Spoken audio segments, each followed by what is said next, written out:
This is going to be a tutorial on the single leg dumbbell snatch. So we're going to need something to step up in front of us and a dumbbell. Now, if you don't have something to step up in front of you, whether it's a bumper plate or a box like I have here, you can also do this movement without any of that. Just do the snatch motion. So for the setup, we're looking at having a dumbbell start off light with this movement, okay? Floating in front of our back leg, okay? Our front leg is going to be the power leg.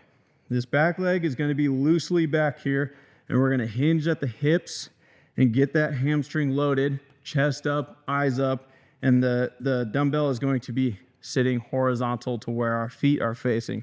Now, when we start our pull phase, we want to make sure that the power is coming from this front leg. We're not pushing off with the back leg. It's all coming from the front leg and that hamstring. So I'm extending at the hips and simultaneously driving this elbow up to the sky and just finishing with the arm straight above the head. We want to stack that shoulder above the head. We don't want it way out in front here or way back, okay? And at the same time, as you saw, we are driving that knee like we are taking off sprinting and stepping it out in front of us.